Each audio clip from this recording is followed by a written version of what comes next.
परीक्षित महाराज, आत्मदेव की पत्नी शाम के टाइम जब गई है, सोच रही है मैंने अगर आपकी बात मानी होती, उस फल को खाया होता तो आज ये दिन देखने के लिए नहीं मिल रहा होता, मुझे क्षमा करना। उसी समय एक कुआं के पास में गई और उस कुआं में गिर के इसने अपने आत्महत्या कर ली। परीक्षित महाराज अपने प्राणों की आहुति दे दी है।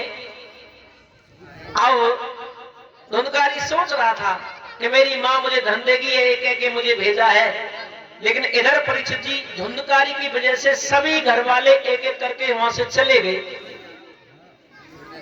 पिताजी पहले चले गए, गौकट जी बाद में गए, उसके बाद में धुंधली ने कुआं में गिर के आत्महत्या कर ली, अकेला रह गया। सुबह हुआ, इसकी जब आंख खुली है परीक्षित महाराज, तो उसी समय ये आया, चिल्लाने लगा, मां तुमने ये कहा था कि मैं धन दूंगी, अब मुझे धन दो ना, अब मां हो तो धन दे। बोला मैं समझ गया, मां मेरे डर की वजह से घर को छोड़ के चली गई, अब मेरी मां इस दुनिया में नहीं है। उसी समय बड़ा दुखी हुआ, फिर चला गया परीक्षित महाराज। कहां? जहां रोजाना उसका जाना था, उन्हीं वैश्याओं के पास में। हमारे राधेश्याम भागवत में दिया है परीक्षित महाराज, जो लोग गलत रास्ता पे चलते हैं उनका क्या होता है।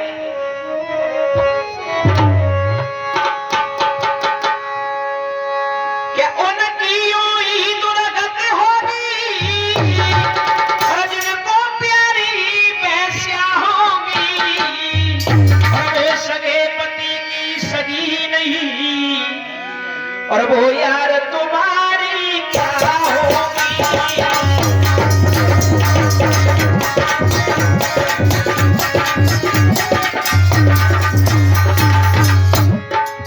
बताया है उनकी यूं ही दुर्गति होगी, जिनको प्यारी वैश्या होगी, अरे वो सगे पति की सगी ना आए, अरे वो बात तुम्हारी क्या होगी।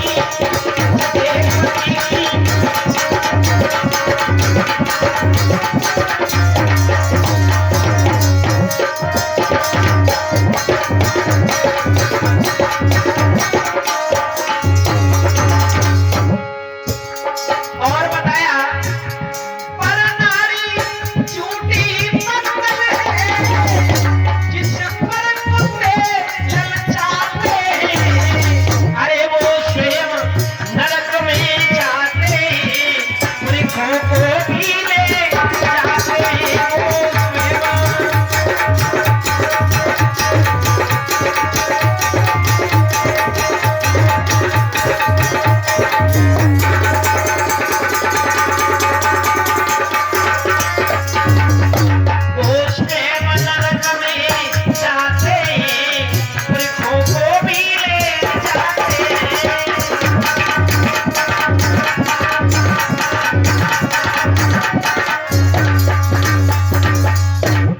वैश्याओं के पास में धुंधकारी जब गया,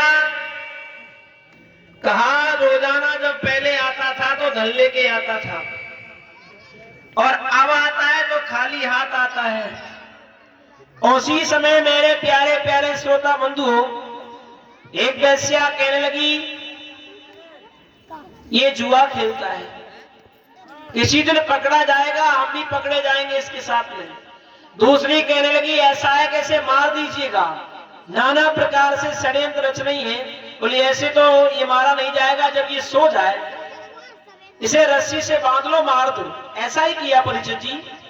रात को ये दारू के नशा में सो रहा था, वैश्याओं ने इसे चारपाई से बांध लिया, और बांधने के बाद में मेरे कथा के रसिक बंधुओं क्या किया है, एक पेट पे बैठ जाती है, दो पैरों पे है, दो हाथों पे है परीक्षित महाराज। धुंधकारी की आंखें खुली, जवाब दिया मुझे क्यों मारना चाहती हो, मैंने सारा धन ला ला के तुम्हें दे दिया अपने घर का, अरे मैं आज को छोड़ के बहुत दूर चला जाऊंगा।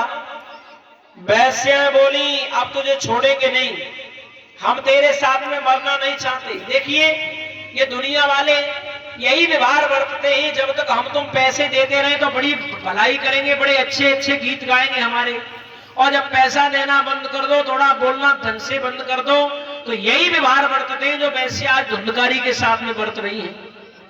भाइयों, धुंधकारी को क्या किया है, बोले ऐसे नहीं मारेंगे,